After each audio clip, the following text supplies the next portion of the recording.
નમસ્કાર વિદ્યાર્થી મિત્રો, ઓનલાઈન વર્ગખંડમાં આપ સૌનું હાર્દિક સ્વાગત છે।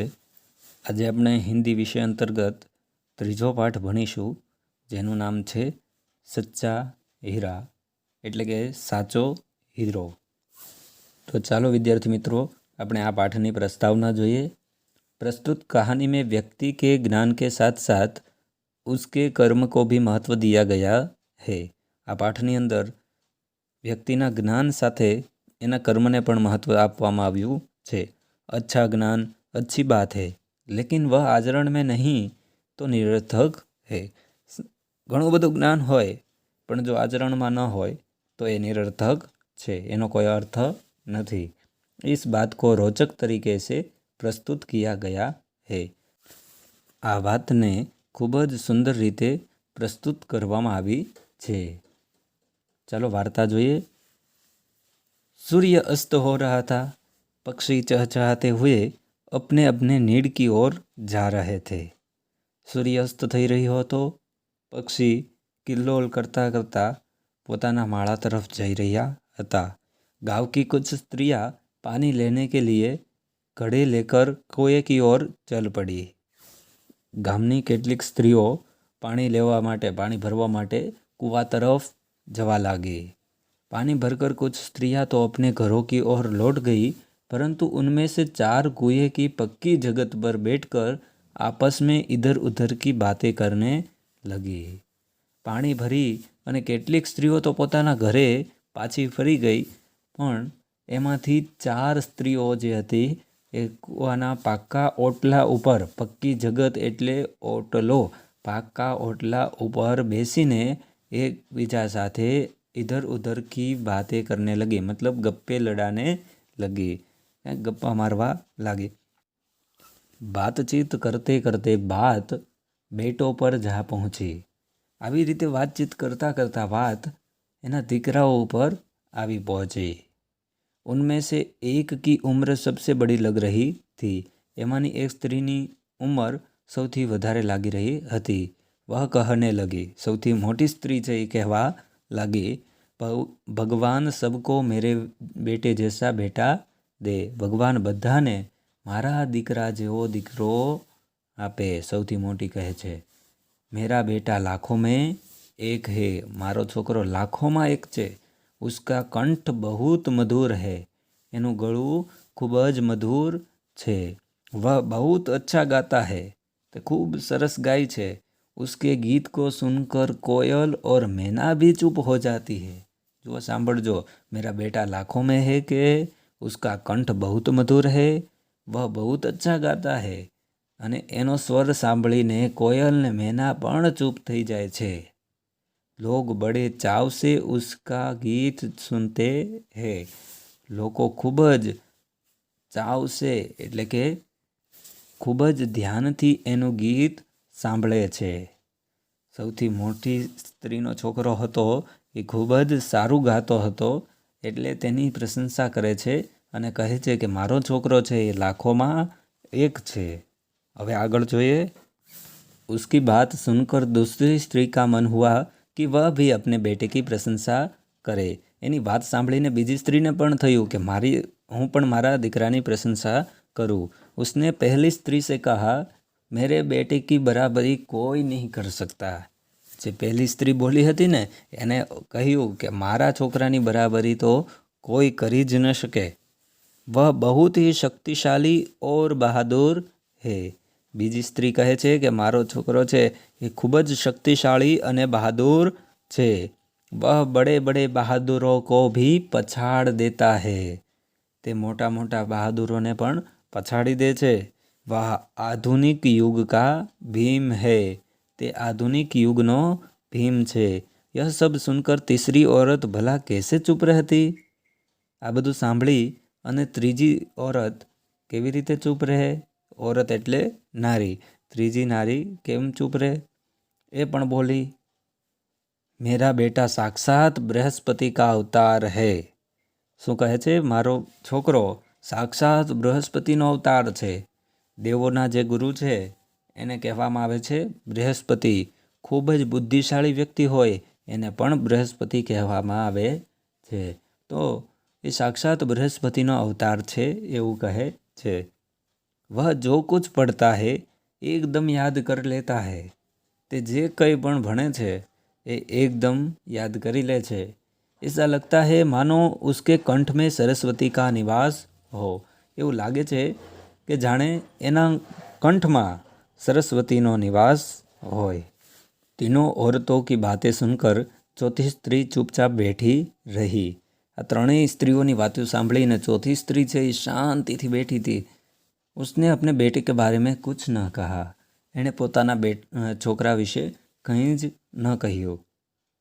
पहली स्त्री ने उसे टोकते हुए कहा, क्यों बहन तुम चुप क्यों हो? तुम भी तो अपने बेटे के बारे में कुछ बताओ। पहले स्त्रीએ તેને ટોકતા કહ્યું કે કેમ બહેન તું ચૂપ કેમ છો? તું પણ તારા દીકરા વિશે કંઈક બતાવ, કંઈક ખૂબી દેખાડ। चौथी स्त्री ने बड़े ही सहज भाव से कहा। चौथी स्त्रीએ ખૂબ જ સહજ ભાવથી કહ્યું, मैं अपने बेटे की क्या प्रशंसा करूँ? હું મારા છોકરાની શું પ્રશંસા કરું? वह न तो गंधर्व सा गायक है, न भीम सा बलवान और न ही बृहस्पति सा बुद्धिमान। હું તેની શું પ્રશંસા કરું? તે ગંધર્વ જેવો ગાયક નથી, ભીમ જેવો બળવાન પણ નથી અને બૃહસ્પતિ જેવો બુદ્ધિમાન પણ નથી, એટલે એની હું શું પ્રશંસા કરું? કુછ સમય બાદ, પછી આ રીતની વાત ચાલી રહી હતી। એના થોડાક સમય પછી વે સબ ઘડે સિર પર રખકર લौटने लगी। અને આ બધી સ્ત્રીઓ છે એ પોતાના ઘડા છે એ માથા ઉપર રાખી અને ચાલી રહી હતી। તભી કિસી ગીત કા મધુર સ્વર સુનાઈ પડા। ત્યારે જ કોઈકનો ગીત ગાતો હોય તેવો સરસ મજાનો મધુર સ્વર તેના કાને અથડાયો। સુનકર પહેલી સ્ત્રી બોલી, સાંભળીને પહેલી સ્ત્રી બોલી, સુનો મેરા હીરા ગા રહા હૈ। સાંભળો સ્ત્રીઓ, જો હું વાત કરી રહી હતી ને એ મારો હીરો ગાઈ રહ્યો છે। तुम लोगों ने सुना उसका कंठ कितना मधुर है? તમે એને સાંભળ્યો એનો કંઠ કેટલો સુરીલો છે, એનો કંઠ કેટલો મધુર છે। वह लड़का गीत गाता हुआ उसी रास्ते से निकल गया। એ છોકરો ગીત ગાતો ગાતો એ જ રસ્તા ઉપરથી નીકળી ગયો। उसने अपनी माँ की ओर कोई ध्यान नहीं दिया। તેણે પોતાની મા તરફ કોઈ પણ પ્રકારનું ધ્યાન આપ્યું નહીં। જે માં તેના છોકરાની પ્રશંસા કરી રહી છે કે એનો કંઠ કેટલો મધુર છે, જો આ મારો હીરો ગાઈ રહ્યો છે, આવી બધી વાત કહી રહી છે, તેના છોકરાએ તેની સામે ધ્યાન પણ આપ્યું નહીં અને ત્યાંથી ચાલ્યો ગયો। હવે બીજી સ્ત્રીનો છોકરો આવે છે, ચાલો જોઈએ। इतने में दूसरी स्त्री का बेटा उधर से आता दिखाई दिया। એટલી વારમાં જ બીજી સ્ત્રીનો છોકરો ત્યાંથી આવતો દેખાયો। दूसरी स्त्री उसे देखकर गर्व से बोली। બીજી સ્ત્રી એને જોઈને અભિમાન સાથે બોલી, देखो वह मेरा लाडला बेटा आ रहा है। જો આ મારો લાડલો આવી રહ્યો છે। शक्ति और सामर्थ्य में इसकी बराबरी कौन कर सकता है? શક્તિ બળવાન છે એટલે શક્તિ અને સામર્થ્યમાં એની બરાબરી કોણ કરી શકે છે? वह यह कही रही थी कि उसका बेटा भी उसकी ओर ध्यान दिए बिना निकल गया। જે આવું કહી રહી છે, એની પ્રશંસા કરી રહી છે, ત્યાં જ એ છોકરો પણ ધ્યાન દીધા વગર ત્યાંથી ચાલ્યો ગયો। वे कुछ आगे बढ़ी तो एकाएक तीसरी स्त्री का बेटा उधर से संस्कृत के श्लोकों का पाठ करता हुआ निकला। એ હજી થોડી જ આગળ વધી હશે ત્યાં ત્રીજી સ્ત્રીનો છોકરો ત્યાં સંસ્કૃતના શ્લોકો બોલતો બોલતો એ નીકળ્યો। ત્રીજી સ્ત્રીએ પોતાના દીકરાની પ્રશંસા કરી હતી ને કે મારો દીકરો ખૂબ જ બુદ્ધિમાન છે, બૃહસ્પતિનો અવતાર છે, તો એ છોકરો સંસ્કૃતના શ્લોક ગાતો ગાતો નીકળે છે। उसके उच्चारण से ऐसा लग रहा था मानो उसके कंठ में साक्षात सरस्वती विराजमान हो। तीसरी स्त्री ने गदगद स्वर में कहा। એના ઉચ્ચારણમાંથી એવું લાગી રહ્યું હતું કે એના કંઠમાં સાક્ષાત સરસ્વતી બિરાજમાન હોય। तीसरी સ્ત્રીએ ગદગદ અવાજમાં કહ્યું કે દેખો યહી હૈ મેરી ગોદ કા હીરા। આજ મારી ગોદનો હીરો છે। हीरा मतलब बहुत ही अच्छा आदमी या नर रत्न। आपके शब्दार्थ में आप पढ़ सकते हैं नर रत्न या बहुत ही अच्छा आदमी। तो जो आज मारी गोदनो हीरो छे, इसे कौन बृहस्पति का अवतार नहीं कहेगा? आने कौन बृहस्पतिनो अवतार नहीं कहे? परंतु उसका बेटा भी माँ की ओर देखे बिना आगे बढ़ गया। परंतु एनो छोकरो पण माँ तरफ जोया वगर आगळ वधी गयो। वह अभी थोड़ी ही दूर गया था कि चौथी स्त्री का बेटा भी अचानक उधर से आ निकला। તે હજી થોડે જ દૂર પહોંચ્યા હશે ત્યાં ચોથી સ્ત્રીનો દીકરો ત્યાંથી જ આવી निकलियो। वह देखने में बहुत ही सीधा साधा और सरल प्रकृति का लग रहा था। તે દેખાવમાં એકદમ સીધો સાધો અને સરળ પ્રકૃતિનો લાગી રહ્યો હતો। उसे देखकर चौथी स्त्री ने कहा, તેને જોઈને ચોથી સ્ત્રીએ કહ્યું, બહન यही मेरा लाल है। ચોથી સ્ત્રી કાંઈ બોલી નહોતી ને ત્યારે કહે છે કે બહેન આ જ મારો છોકરો છે। चौथी स्त्री उसके बारे में बता ही रही थी कि उसका बेटा पास आ पहुंचा। चौथी स्त्री एना विषय कही रही थी ત્યાં જ એનો છોકરો એની પાસે આવી પહોંચ્યો। अपनी माँ को देखकर वह रुक गया और बोला, माँ लाओ मैं तुम्हारा घड़ा पहुँचा दूँ। પોતાની માને જોઈ એ રોકાઈ ગયો અને કહ્યું કે માં લાવો હું તારો ઘડો લઈ જાઉં પાછો ઘરે પહોંચાડી દઉં। मना करने पर भी उसने माँ के सिर से पानी से भरा घड़ा उतार कर अपने सिर पर रखा और घर की ओर चल पड़ा। ना पाड़वा छतां तेणे तेनी माना माथा उपरथी पाणीनो घड़ो लीधो अने पोताना मस्तक उपर राख्यो अने ए घर तरफ चालवा लाग्यो। जो त्रणेय स्त्रीना दीकराओए शुं कर्युं एना उपर ध्यान पण नहोतुं आप्युं। ज्यारे चौथी स्त्रीनो दीकरो एनी पासे ज आव्यो अने एनो घड़ो लई लीधो।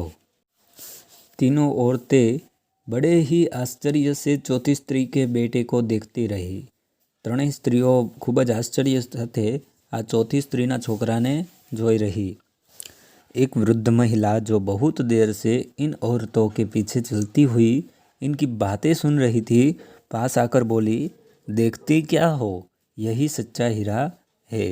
एक वृद्ध महिला जे घणी वारथी आ स्त्रीओनी पाछळ चालती हती, चारे स्त्रीओनी वातो सांभळी रही हती, ते पासे आवीने बोली, जुओ छो शुं आज खरेखर साचो हीरो छे। कारण के त्रणेय छोकराओमां खासियत हती, खूबी हती, पण तेने तेनी माँ सामे जोयुं नहीं। पण आ एक साधारण छोकरो हतो छतांय एणे मानो घड़ो छेक घर सुधी पहोंचाड़ी दीधो। तो आज साचो हीरो छे। ज्ञान हमेशा आचरणमां होय, बराबर। क्यारेय बोलवाथी ज्ञान आवतुं नथी, आपणा आचरणमां खरेखर ज्ञान होवुं जोईए। आशा राखुं छुं तमने सरस मजानी आ वार्ता समजाई हशे। स्वाध्याय पोथीना प्रश्नो तमारे जाते पूरवाना छे। बाकी कोई पण प्रश्न होय न समजाय तो पूछी शको छो। अस्तु। जय हिंद, जय भारत।